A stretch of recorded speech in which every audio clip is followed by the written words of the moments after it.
This video, like all my others, is brought to you by my wonderful patrons. Final Fantasy XVI is a really good game. It's also kind of a bad game in many ways. That's it. Full take. Roll credits. Okay, no, but seriously, 16 had a lot to prove. After the relative disappointment, not to mention development nightmare of 15, the single-player arm of the franchise needed a win. Or at least that's how I felt.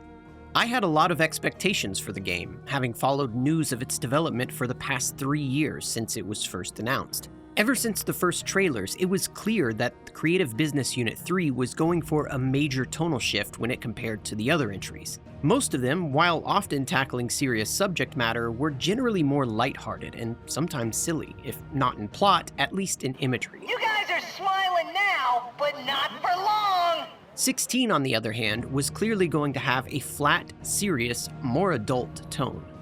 As time went on, I honestly fell victim to my own hype, something I generally try to avoid ever since Mass Effect Andromeda, but usually fail, especially when it comes to Final Fantasy. Anybody remember the announcement of 13 with the Noctis trailers?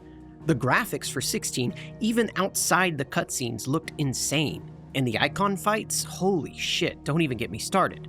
This is going to be the greatest game of all time, I thought. Spoiler warning, it isn't. There's quite a few things I really don't like about 16, yet I do want to stress that even given all those issues, it's still enjoyable to play. It's still a damn good game, one that I grew ever more fond of as I got further into my playthrough. So because of that, this video is going to be a little different from my normal analyses. I said multiple times in the past that I only wanted to talk about games that I love, and that's still true here. Yet, I'm going to be more critical in this video than usual. So to balance it out, I'm going to structure this video like a compliment sandwich. I'm going to talk about something I liked, and then something I didn't, and then something I liked, and then something I didn't, and then something I... So, without further ado, let's get into it. The very first thing you'll notice upon booting up the game is that it is beautiful. No, that's not right. Not just beautiful. That doesn't do it justice. The game is achingly gorgeous. The graphical fidelity is truly next gen, or I guess technically current gen, considering the PS5 has been out for 3 years now. Jesus, I'm old. The dense green forests and expansive grasslands feel alive with motion in a way that very few games capture. I'd say its peers in this area are A Plague's Tale: Innocence, God of War: Ragnarok, or Horizon Forbidden West, which I spent an inordinate amount of time talking about. Outside those games, I don't think I've ever seen such detailed scenery, and in terms of pure detail, I'd say it gives even those games a run for their money. The cities and villages each have their own unique architecture. One of my favorites is Lostwing, which is this makeshift community built up around this ancient monument. The village looks like it was thrown together somewhat haphazardly and temporary, which of course it is, as you'll find out later in the story. The visuals here perfectly play into the narrative of the location. Equally beautiful is Dhalmekia and the trading post of Dalmil, found in the middle of a vast desert. The location is clearly based on the Middle East. My untrained eye isn't really sure of the exact inspiration of the architecture, but it seems like it might be a blend of multiple cultures from the real world, probably including Damascus, given the name. To top it all off, kind of like Ghost of Tsushima and Horizon Forbidden West, the HUD is dynamic. So often, when exploring a town or wilderness and not in combat, there's nothing impeding your full vision of the beautiful world that the artists crafted. So, with how gorgeous that scenery is, you can imagine how disappointing it is for me to say that the world itself feels empty. I don't mean this literally. There are plenty of NPCs going about their work in towns and villages, and the wilds just outside these sanctuaries are absolutely bristling with both wildlife and monsters. What I mean is that the game lacks truly meaningful content to incentivize exploring the world. By itself, the scenery is beautiful, but if pretty vistas are all I was after, I'd pop on a YouTube video of a drone flying over Ireland or something. What I want, and frankly expect, from a Final Fantasy game in 2023 is a reason to explore this beautiful world. It should be chock full of secrets, hidden items, points of interest, etc. Instead, there's basically nothing outside some side quests and some meaningless item pickups. Honestly, given the structure of the game world, it feels almost identical to Final Fantasy X, which was okay for that game. It came out almost 2 decades ago after all, but I'd expect more content in a game released this year. Now, to be fair, there are side quests to complete, and each of them will lead you into different areas that the main story doesn't visit. But outside those quests, you'd expect something, anything to fill that area, like secret items, or hidden puzzles, or mini-games, or anything like that. Especially since those quests are often a slog, as we'll talk about in a bit. It's not really fair to compare it to a game like Horizon or Zelda since it isn't open world, but then again, that gives Square even less of an excuse since they have a smaller, more curated area to fill. The towns, too, suffer from this. While they are again beautiful and full of NPCs, there are very few that Clive can truly interact with, very few buildings that he can actually enter. There's usually only one main building, if that, and a single vendor per town. While this is kind of nice in a quality of life aspect, since it consolidates everything into a single place, it leaves the rest of the location feeling devoid of life. Okay, so that was pretty mean. Let's move on to something nice. The storyline, including overall world building and lore of the game, is an absolute work of art. Overall, the main plot is fairly simple. Stop the big bad from blowing up the world. It isn't anything particularly new.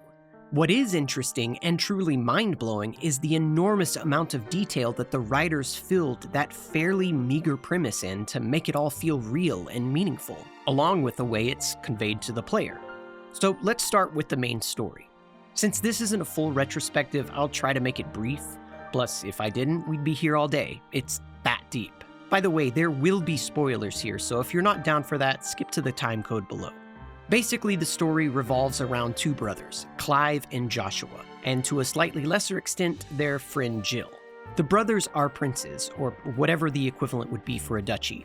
The younger brother, Joshua, is the heir apparent as he was chosen by the icon Phoenix to be a dominant, meaning he can transform into the godly bird and innately wield magic and stuff. Clive, the older brother, is chosen to be the Phoenix's shield and is granted lesser powers by the icon. From the early game dialogue, it seems like this is something rare. At the outset of the story, their duchy, Rosaria, is preparing for war with a neighboring kingdom, when the Duke is betrayed by his wife, the boy's mother. In the chaos that ensues, Clive tries to save his brother from being assassinated and unwittingly transforms into a new icon, Ifrit. By the way, I always pronounced it Ifrit, so if I do that here accidentally, well, now you know why. Unfortunately, Clive isn't able to control Ifrit. In fact, he seems to have been in an out-of-body experience, not conscious of the fact that he was Ifrit. The out-of-control icon attacks and seemingly kills Joshua as well as the rest of the soldiers, leaving the outpost a smoldering ruin. Clive, being the only survivor, is taken by the enemy soldiers and made into a slave. So I guess I should explain that. In the world Valisthea, as in all Final Fantasy games, magic exists. However, one thing that I absolutely love about this game is that magic in Valisthea is something almost mundane, something people take for granted since it's used every day for even menial tasks. At first, I thought this was just a nice detail that set the game apart from the others in the story, but it turns out that there's actually a story purpose for it. But I'm getting ahead of myself. So in Valisthea, there's two ways people can access magic. They can either use crystals, which contain a small quantity, or they are born with an innate ability to use magic by themselves. The latter are called bearers, and in basically every country in Valisthea, they are treated as an underclass, sold into slavery. There are also 8 dominants, plus Clive, who are the only people that can summon icons, who also have the ability to cast magic innately, though they are much stronger. So when Clive is taken, he is branded as a bearer and made into a slave for the Empire of Sanbreque, forced into combat. Since Joshua's apparent death, he had fallen into a depression, fueled only by the desire to get revenge on his murderer. I'm not sure if this was meant to be dramatic irony though, since it seemed pretty clear that Clive was Ifrit from the start. Though that may just be because I watched all the trailers and gameplay videos before release. Anyway, in the middle of a battle, Clive is reunited with his friend Jill, who turns out to be yet another dominant. What are the odds? And the two of them are secreted away by Sid, who is yet another dominant. No, seriously, what are the odds? Basically, Sid runs a resistance organization with the goal of freeing bearers and dominants from their slavery, as well as destroying the mother crystals. Oh yeah, so remember that the crystals hold magic. Well, they come from when a mommy and daddy crystal love each other very much. Okay, no, but they are really these small slivers of absolutely gigantic crystals found all around the world. These so-called mother crystals are very rare and valuable resources, and around each one is where each of the main kingdoms of Valisthea built their capitals. Great bit of world building there. However, in Valisthea, using magic comes at a cost, and so do the mother crystals. It seems they are leeching this magical energy called ether from the surrounding land, causing the world to be covered in an ever-growing blight. The blighted areas are completely devoid of life. Basically, it's a not-so-subtle allegory for climate change, though honestly, it is pretty well done. Even this line, when it seems like the director took hold of the camera lens and spoke directly through it. If what you say is true, how did no one else see it? Who says they didn't? Maybe the truth was inconvenient. And this is why that seemingly random choice to make magic a ubiquitous, common resource was such a great one. The people, even everyday commoners, have come to rely on it for so much, for even small things like starting a fire or keeping their fish cold, that even with the knowledge it's killing the world, the leaders choose to continue to take from the mother crystals to keep themselves in power. So Cid's plan is to destroy them all. Basically, imagine someone in our world setting fire to all the oil fields and blowing up all the coal deposits or something. Of course, this sets the rest of the world against Cid's little ragtag group and ends up getting him killed. Afterwards, Clive takes over the mantle. However, he also finds out that there is some entity named Ultima behind the scenes pulling the strings of the world powers for some unknown reason. Ultimately, he finds out that Joshua isn't dead, and the two of them work together, along with Jill and the rest of the Resistance, to take down the Mother Crystals and stop Ultima's plan.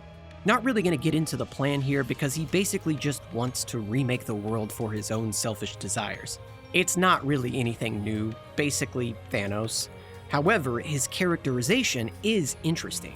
He's revealed to not only be selfish and petty, but also afraid, specifically of the Blight, and ignorant of human nature, even though he is their creator. Basically, he was acting like a petulant child, mad that his toys weren't doing what he wanted them to. The two brothers end up stopping Ultima and saving the world. I'm not going to get too much more into the plot, but I do want to talk about some of the specific things that I really enjoyed about the story, the world building, and the characters. First up is my girl Jill. She is really an awesome character, which leaves me baffled by this article. The author claims that she falls into the Asian woman stereotype of being quiet and overly polite, with basically no characterization otherwise. And at the time I read the article, a few hours into the game, I kind of agreed. For the first part of the game, it's pretty jarring that entire cutscenes play out with both her and Clive, where he does all the talking. Meanwhile, she just stands off to the side, nodding, silent as a church mouse.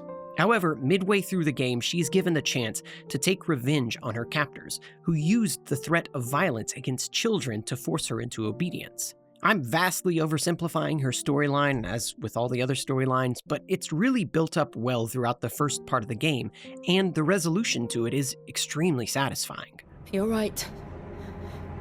I am a monster, and my soul is stained black.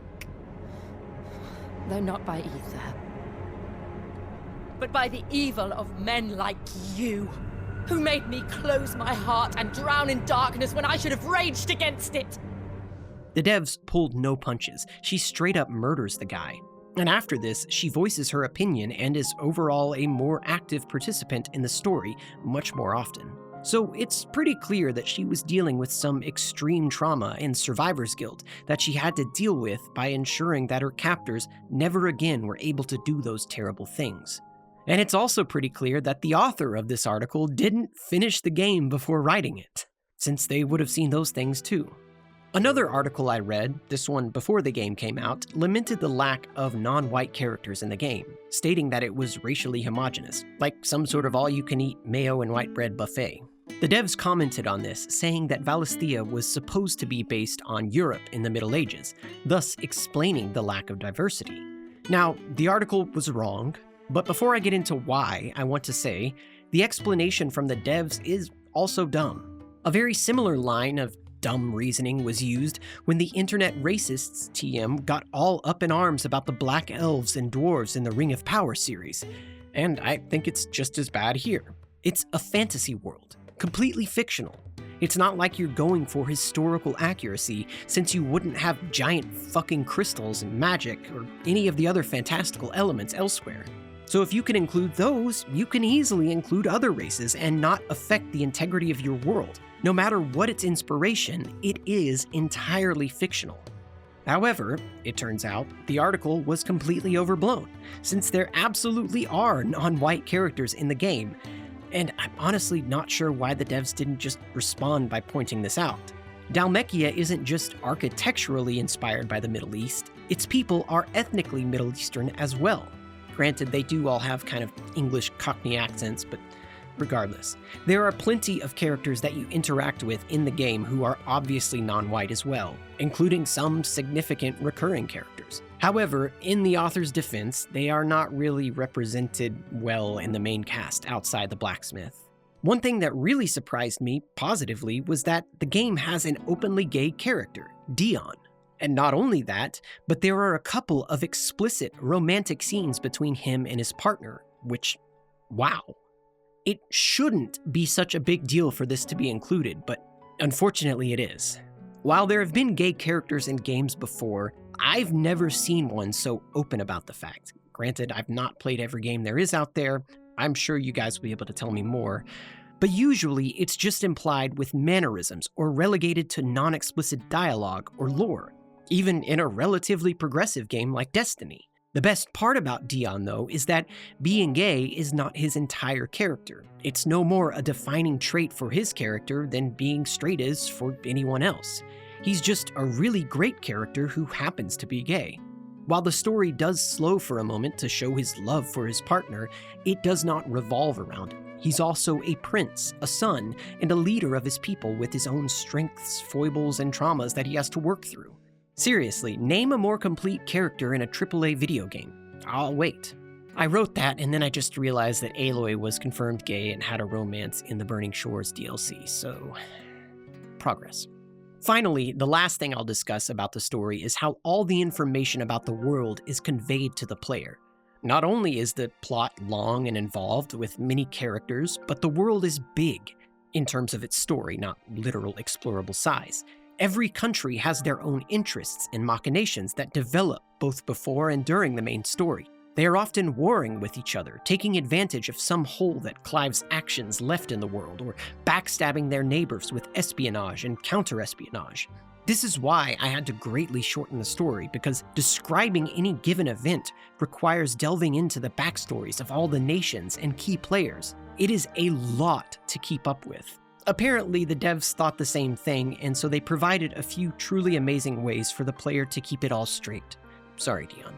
First off, during any cutscenes, or at any point during gameplay, you can pause by holding down the touchpad and pull up basically an X-ray screen, if you're familiar with Amazon Prime. It's just a quick rundown of a few of the main players or countries involved in the current cutscene or mission.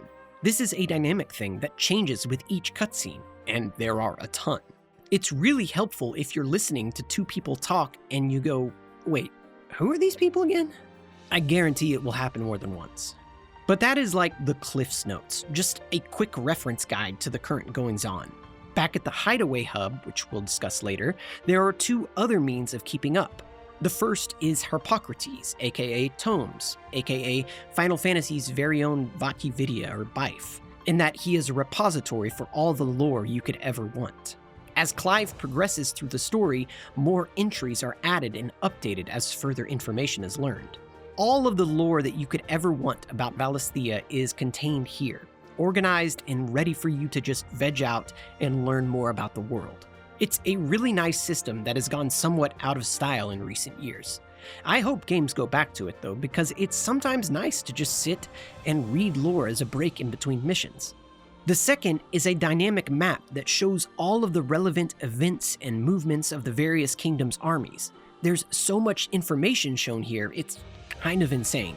You can scroll through a timeline which shows how the map changes and evolves over the course of the game.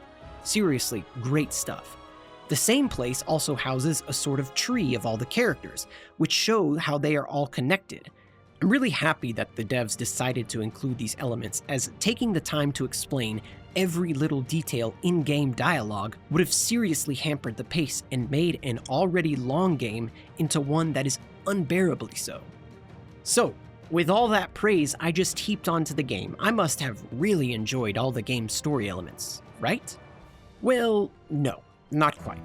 But the problem isn't the story itself, per se, but how it interacts with the gameplay. In the case of the main story, there are a bunch of cutscenes, like holy shit, probably more than any other 2 AAA titles combined. Depending on how you count them, meaning basically only the pre-rendered versions or any scene in which you lose control of Clive during dialogue, there's somewhere in between 11 and 20 hours worth. That's absolutely insane, but it's not a bad thing by itself. What does feel bad, though, are the many, many times when the game will play a cutscene and then give back control of Clive to walk about 20 steps, only to step into another cutscene, in some cases repeating this multiple times in a row. It wouldn't be bad if you could do anything in between besides simply walking from point A to point B, but at least they should have just cut out that middle part. But that's a minor thing. More importantly, the side quests are, how do I put this nicely? Shit. To be fair though, again, it isn't always because of their stories. Some of them actually contain decent character growth, and actually some side quests are pretty decent in story and gameplay. But overall, the stories that these quests try to impart are completely lost by the lack of meaningful gameplay. You can basically separate them all into 2 categories. Either 1, talk to people and fetch some shit, He thought you might be hungry. or 2, talk to people and kill some shit. Sometimes, if you're lucky, you can fetch and kill some shit.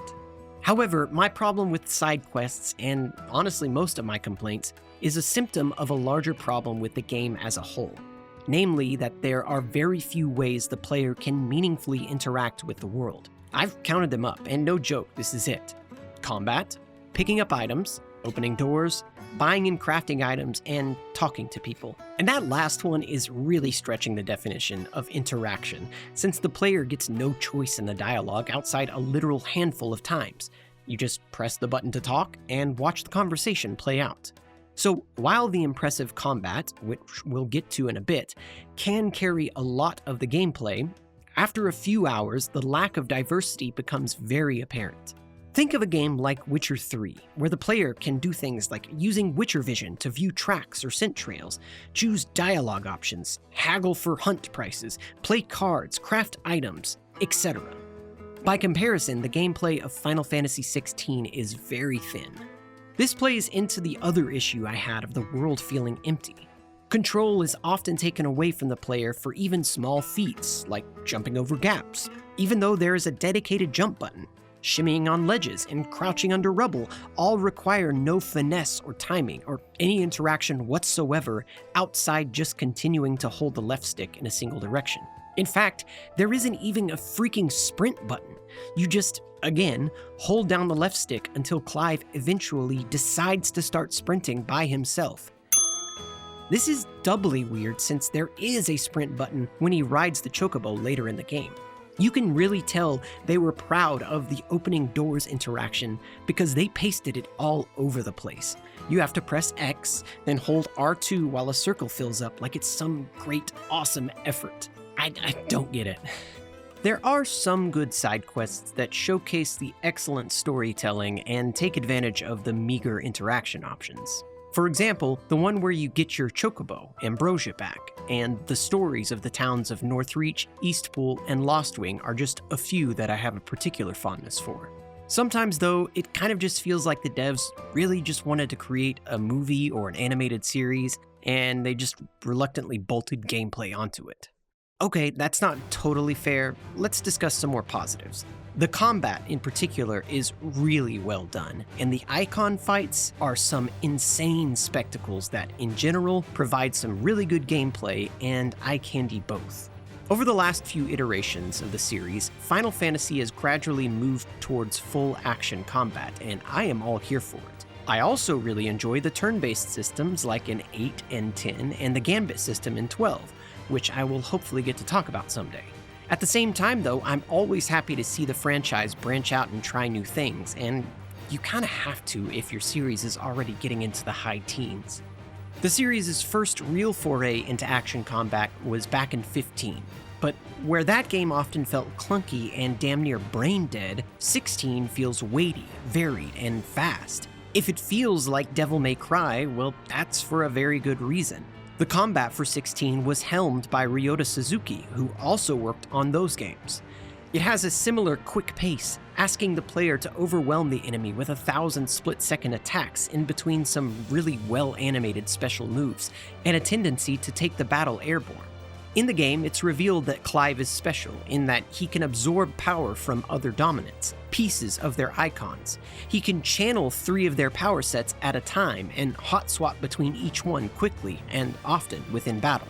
Each of these icons' powers feels really unique and not just a different color slapped onto a sword slash. They each have a different type of icon feat, which are moves that have no cooldown and include things like the Phoenix Dash and Bahamut's Mega Flare. Phoenix is the fire icon, and its moveset comes with decent damage output and an ultimate move that heals the player and does AoE damage. Titan is this giant behemoth dude that just overwhelms his enemies with sheer size, strength, and durability. Likewise, the power set is all about using those stone fists to output damage quickly and guard against attacks. My personal favorite is probably Odin's set. It's all about using fairly weak slashing specials and an icon feat that transforms Clive's sword into Odin's Black Blade to build up a crazy powerful Zantetsuken attack. The special moves are not that great for damage, but dodging and waiting for the right moment to get one of those ultimates off, building up the meter, it's just very satisfying.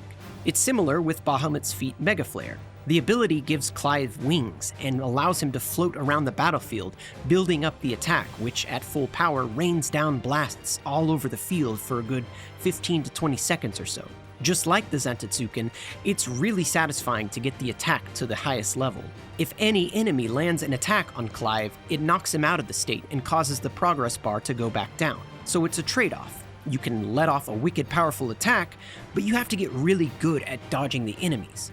But Clive's awesome power set is only half of what makes a good video game fight. The other half is the enemy, and 16 doesn't disappoint there either. Making up for the frankly tiny number of regular monsters that aren't just reskins or renames, there are a ton of great bosses and mini-bosses. Each main mission, of which there are more than 40, has at least 1 or 2 unique bosses with some really cool power sets. A lot of enemy attacks make the combat like a moving puzzle. It often felt similar to Fury, except I could actually beat this game. The number of unique attacks the bosses exhibit is frankly staggering, and just like everything else about the game, they look gorgeous too. Honestly, the combat was so good that I completed damn near every hunt, in addition to many of the side quests, because although I wasn't really hyped about the gameplay otherwise, I was always down to zip around some beautiful scenery killing monsters. And in most cases, the icon fights are even better.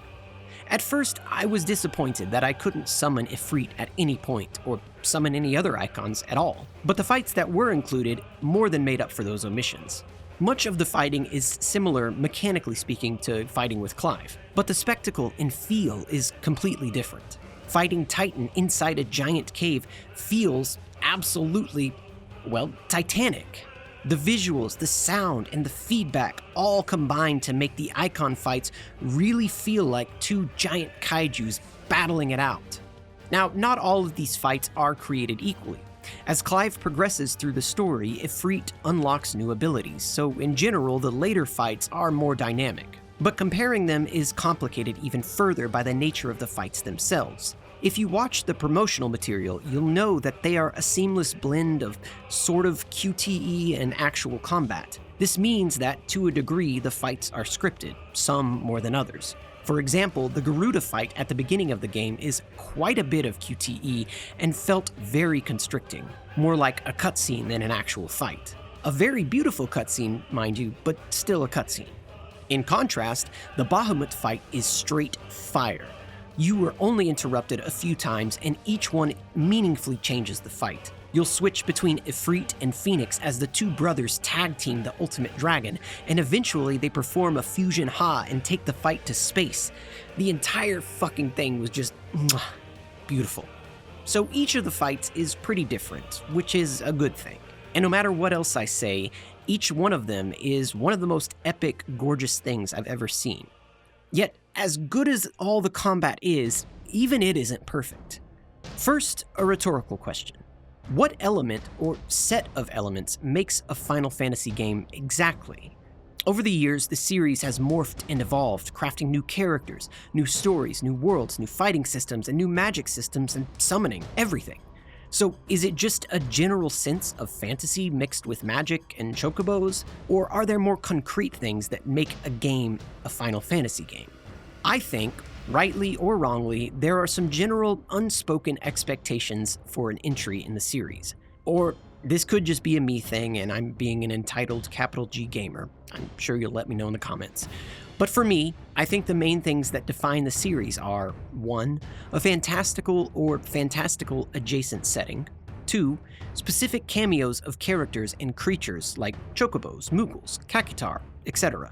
3. Some sort of magic and summoning. And 4. RPG elements like build crafting, party control, and strategic elements to combat like elemental affinities and status effects. It's this last element that I think is most contentious among Final Fantasy fans. I was discussing this very thing in my Discord with some of you. Join up if you haven't already. And one of my patrons mentioned that Final Fantasy 15-2 was missing some of the more RPG elements, so it seems like Square has been moving away from those things for a while now. On the one hand, as I said, I'm all for evolving the combat to keep the series fresh, each entry unique and meaningful enough to stand up on its own merits. However, some of these things I think are vital for a game like this. To give a concrete example of this, let's discuss the Marlborough, or Morble as it's called in 16. In any one of the previous games, these guys were almost pants-shittingly terrifying when they popped up. Maybe I'm being a bit hyperbolic, but with few exceptions, these guys could seriously fuck up your entire Tuesday afternoon. In many iterations, their bad breath attack inflicted pretty much every status effect under the sun. Blind, silence, petrification, confusion, etc. If you didn't enter the fight prepared, it was very easy to get stuck in a loop of just staying afloat, curing status ailments, and then going right back under with the next bad breath attack. If you've ever played a Final Fantasy game, you know exactly what I'm talking about. At the same time, with careful preparation, equipping items to protect against certain ailments and/or equipping fire element attacks, you could turn a very tough fight into something much more manageable. So imagine my excitement when one of the first early game bosses was a Morble, and my surprise and disappointment when its bad breath attack did nothing. I mean, it knocks Clive down for a couple seconds, but aside from that, there were no adverse effects. It made what was once a terrifying staple of the series into just another mini-boss cameo to be defeated in the exact same way as any other. So now you might be able to see why, to me, this very good combat system still falls short. Not only are there no status condition considerations, there's no elemental ones either. This is particularly odd because each of the icons that Clive channels are explicitly stated to be an avatar of a different element. Phoenix for fire, Shiva for ice, Titan for stone, possible Leviathan DLC for water? But despite their attacks being differently colored and having different mechanics, hell, even having fire and blizzard magic, there is no distinguishing the damage types. The Morble doesn't care if you use fire or wind or whatever else, neither does any other enemy. This honestly feels like something that may have been part of the game at some point, but was cut for whatever reason. So, with no status effects or elemental affinities, there isn't really much room to strategize or build craft.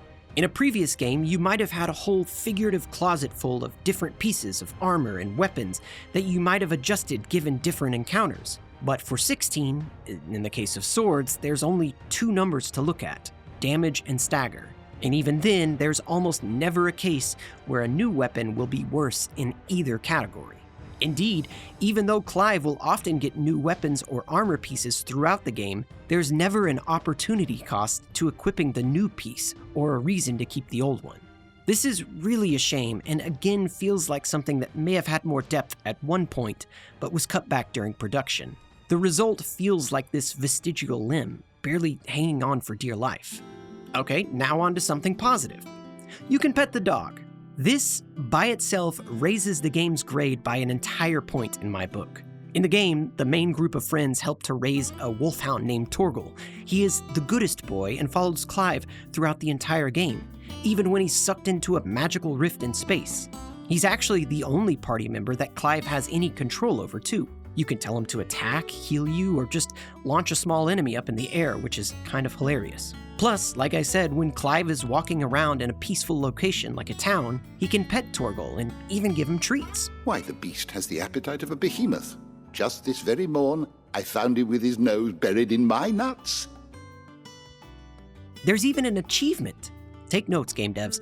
All games should have 3 things: grappling hooks, gliders, and pettable dogs. On a more serious note, though, music is one area that Final Fantasy has always excelled, and 16 is no different. There are many tracks that longtime fans will recognize as modifications to motifs used in previous games and integrated into new compositions. Specifically, I recognize some from 8 and 12, though their roots probably predate those games. My favorite has got to be the Hideaway theme during Primogenesis. If you haven't gotten to that point in the story, I won't spoil it for you. The music, though, is this lilting piece that alternates between a somber piano and an even more somber classical guitar. Though there are interspersed bars with these uplifting cadences that gives the sense of a small flame of hope in the darkness, a perfect theme for this part of the game.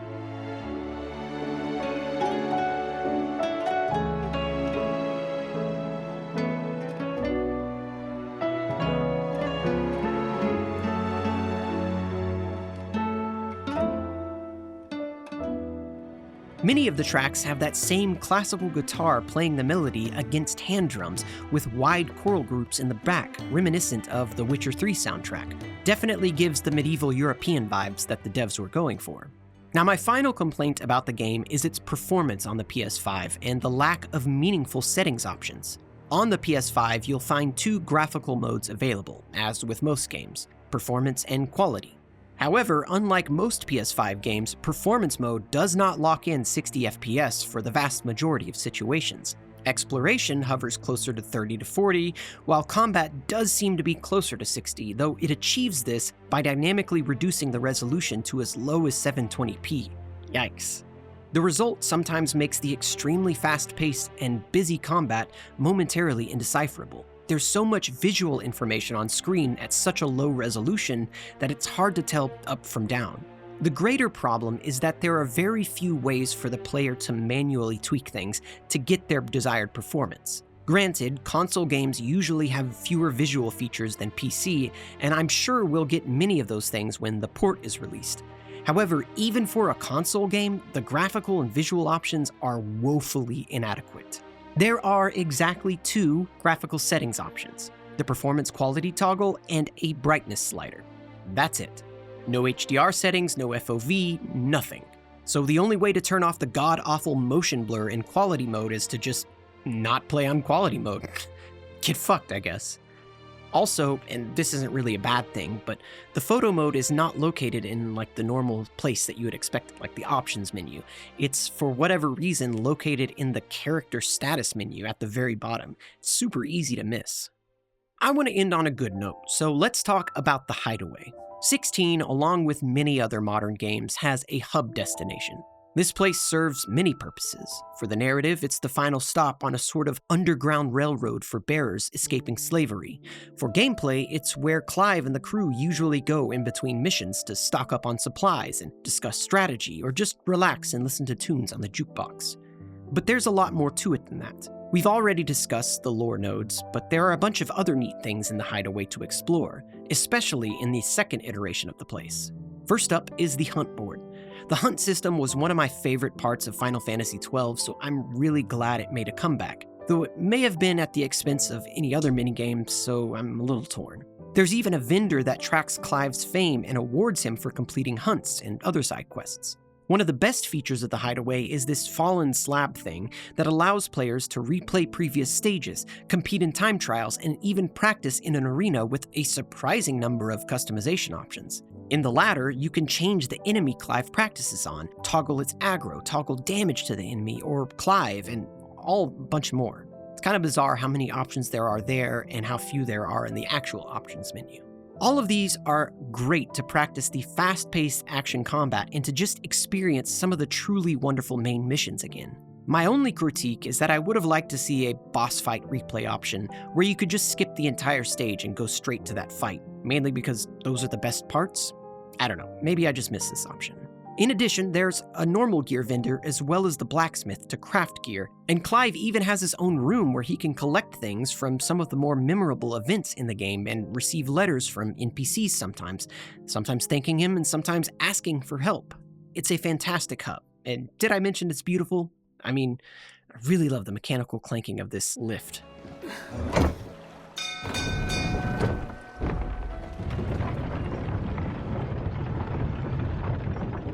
Pretty awesome. Also, there is a side quest called Cock and Ball, so make of that what you will.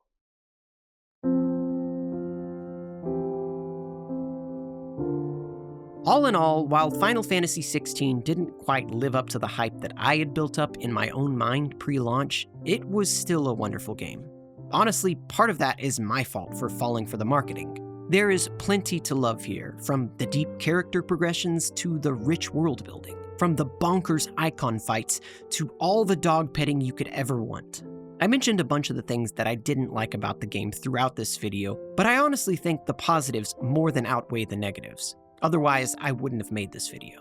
If nothing else, I would recommend this game just so that people can experience the wonderful story and rich visuals. Though maybe wait until it's eventually released on PC if you have that option. You'll probably have a much smoother experience if your hardware's up to it. At the end of the day, I really enjoyed this very different approach to the series. It really felt like the devs took a step back and asked themselves the question I asked before. What makes a Final Fantasy game? And while I might not agree with every conclusion that they reached, I can definitely see the passion in the final project and the courage to take a well-established formula, scrap it, and try something new. And I can definitely appreciate the beauty in that, flawed as it might be. Thank you guys so much for checking this one out, and a huge thank you to Jace Abel and Aurora Melpomene Crescendo for becoming my latest patrons. If you'd like to join them and help support the channel, I would really appreciate it. There's a link coming up on the screen and down in the description. And with that, I'll see you guys in the next one.